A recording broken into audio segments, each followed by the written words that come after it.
promise po, ito na talaga yung huling pag-aaral ko. Hindi na ako magdo-doctorate. Ayoko na maging doktor. Tama na. Kota na ako, kota na.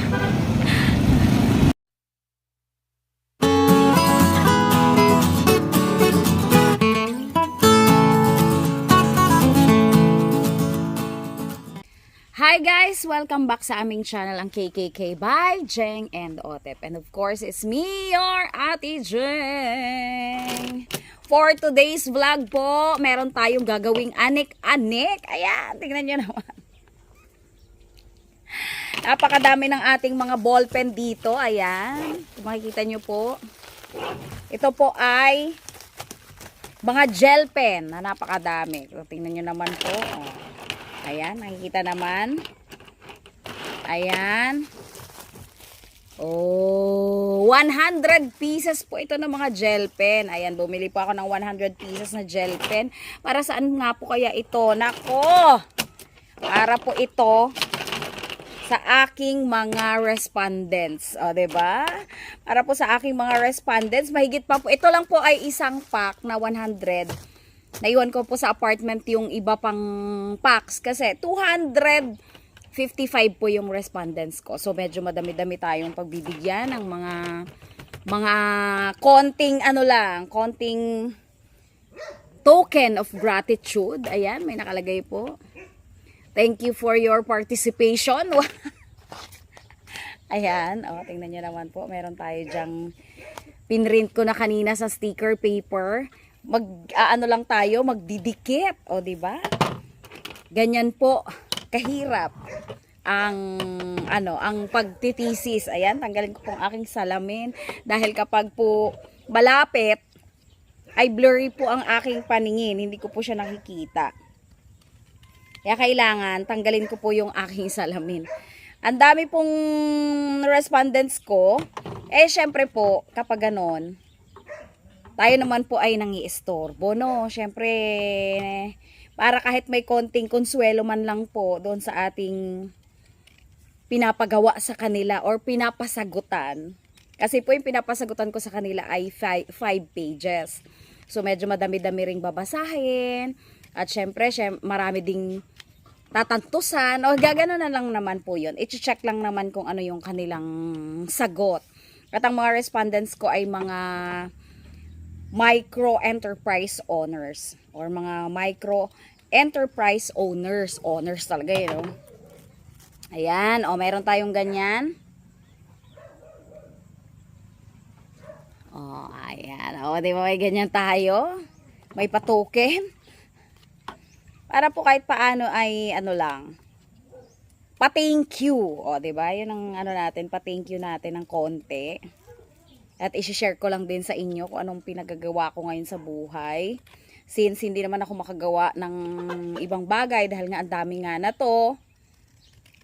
More than ano po ito, more than 250 yung kinuha ko rin. Kasi hindi naman natin sure sa pag-survey po kasi sa mga respondents, hindi naman natin sure kung lahat yun ay makakabalik yung documents natin. So, nagpasobra po talaga tayo. May sobra po siya na 20 mahigit na pieces. At ganun din po yung ating mga questionnaires. O, diba? Ang dami pa po nating pagdadaanan. Ang dami ko pa pong pagdadaanan. Sa mga nakaranas din po. Ayan, pa-comment down ng inyong mga experiences sa mga ganito-ganitong bagay. Mga nag-aral na po ng master's degree or ng doctorate degree. Parang sa hirap ko nga po ngayon, parang iniisip ko hindi na talaga ako magdo-doctorate. Though talagang pangarap ko din na makatapos ng doctorate degree, gusto ko rin maging doktor o tawaging Doc Jeng. Wow. Parang cancel na po siguro. Cancel na. Tama na. Ama ka na, sabi ni Daddy D. Tama na rin po siguro. Kasi, rin po, sobrang hirap niya kasing isabay din sa pagtatrabaho. Sobrang exhausting talaga. Ubusan po ng energy. Kaya nakakabilib din po talaga yung mga walang tigil sa pag-aaral habang nagtatrabaho po. Ano po, nakakabilib din po talaga kayo, no? Sobrang, kasi ako nahihirapan din talaga. Though talagang kinakaya, nahihirap po talaga. Yung oras po talaga natin. And then, syempre, yung puyat. Yun nga, kung mapapansin nyo po, ano na naman ako, medyo masakit na naman yung lalamunan ko. Kasi, kapag nagagay-gay-gay po kami ni Daddy D sa mga scene survey namin, sa mga respondents ko, syempre bumababa ka din, mainit yung panahon, tapos biglang uulan, kahapon naman po umulan, syempre umikot ako sa bayan ng San Jose, ayun, syempre sobrang pagod din po siguro, tapos ang aking pagtuturo, ang teaching load ko hanggang 8:15 ng gabi, meron akong panggabi po, tapos talagang ano talaga, kaya naman. Kaya pa. Bugbugan talaga. Ayan. Ayan, ganyan lang po, oh. Idikitan ko lang siya, oh. 'Di ba? Oh, yung sticker paper ko naman ay glossy siya. Tapos, maganda naman yung daan ng printer ko. Hindi rin siya nag-smudge or hindi masyadong may mga nag-smudge na iba kasi ginanon ko agad. Ginanon ko talaga. Tiningnan ko baka kasi mabura. Ayan, oh. Cute naman po. No, tuwa-tuwa din naman ang mga ano natin, oh. Ayan. Ito pong mga ballpen ko na to sa mga gusto po. Meron po akong i-upload na link din na to sa sa Facebook account or sa TikTok account ko po. Ilalagay ko din po yung link na to kasi mura po talaga. Tapos gel pen na ito. Ganito lang pala yung ano niya, yung presyo niya. Mura po talaga siya. Compare sa mga bookstore tayo bumili. Ayan, may basket ako dito para meron akong lagayan ng mga tapos na. Ayan po. Ayan. Medyo matagal-tagal po itong gawin. At kung mapapansin nyo, nandito ako sa labas. Tapos ang dilim-dilim. Actually po, lagpas pa lang ng alas 4 ng hapon. Maaga pa po. Pero akala mo yung magsi-6 na ng gabi. Maano po talaga. Makulimlim. Tapos brown out naman po sa loob ng bahay. Actually, din po ako sa loob ng bahay dapat gagawa. Kaso nga, brown out po. Nasabayan pa, kaya talagang ano tayo. Ito na lang tayo sa labas. Paabutin ako dito ng dilim. Ayan. O, nakakatuwa naman. Ganyan naman siya, o. Thank you for your cooperation lang. Baka mali pa spelling ko, Thank you for your cooperation. Kasi mamali pa ako ng spelling. Ayan po, o. O, ayan. Yan ang ilalagay ko. Para at least meron tayong pamigay naman, hirap din po pala, no? Talagang kailangan mo siyang isa-isahin. Kung gusto mo kasi talaga ng integrity sa iyong research paper or sa iyong thesis writing, syempre, kailangan mo talagang magpagtrabahuhan lahat.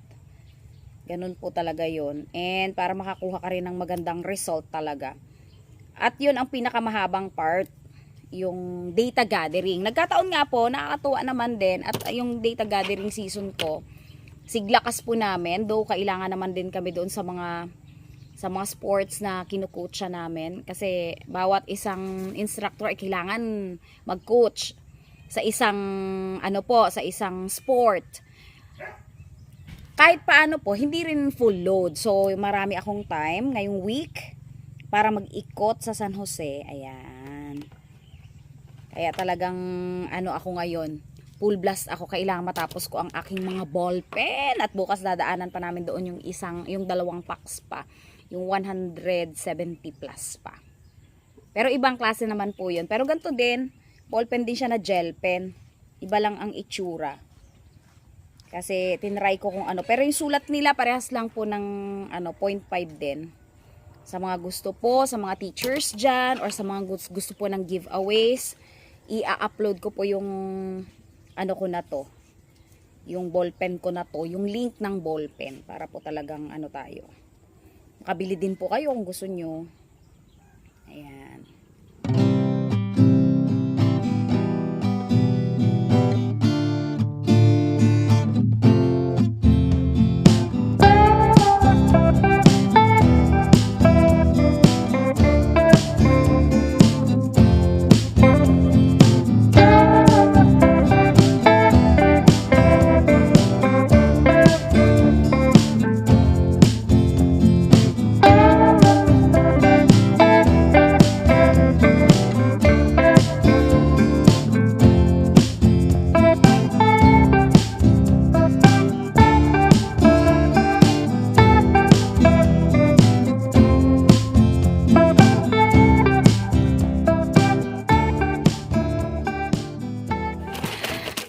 sobrang ano na po, ang bilis-bilis dumilim. O, ayan, ganyan po yung ating finished product talaga.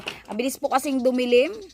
Ayan, may kuryente na rin naman po siguro sa loob at doon ko natatapusin ito. Yan, ganyan lang po ang gagawin ko.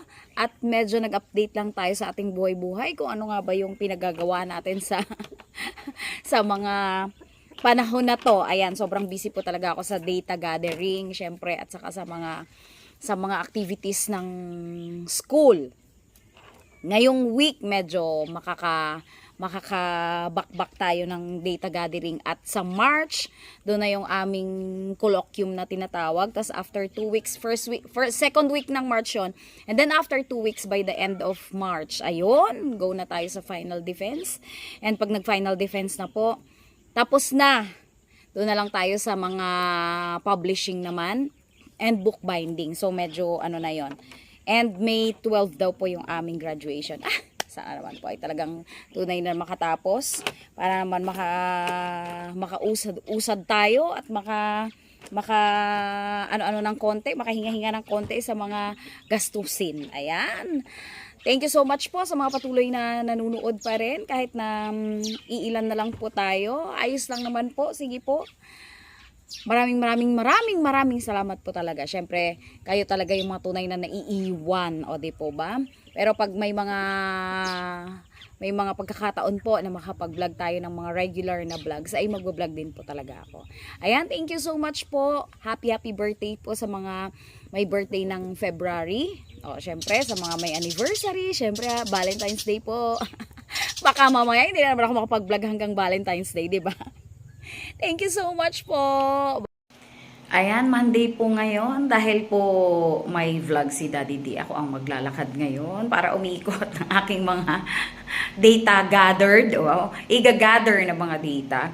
Yung mga nasubmit ko na po, yung mga naikot na, kukunin ko, and then yung iba naman ay bibigyan ko na ng token natin na ballpen. Tapos yung iba namang questionnaire ko ay i-distribute ko pa po.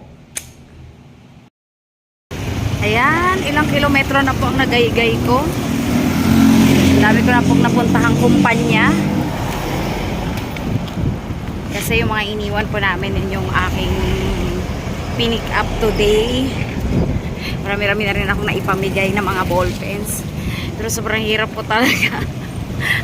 Naikot ko na yata itong buong bayan namin. Meron pa ako Rizal Street pa.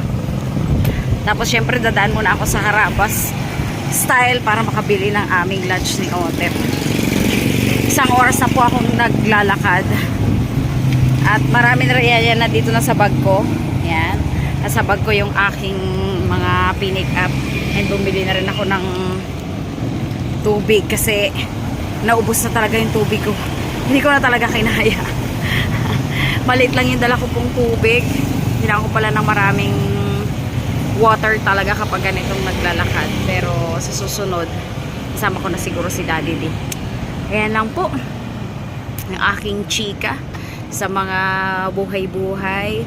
Kaya talagang ano po, talagang medyo ano lang po, hinay-hinay lang po muna ako. And marami pa pong mga dapat na ayusin. Kaya hindi po muna ako masyadong makakapag-vlog. Pero may isa pa po kaming vlog, hindi ko pa rin po na-i-edit. Ayan, thank you so much po. Maraming salamat po sa patuloy na pag-suporta sa aming channel. God bless.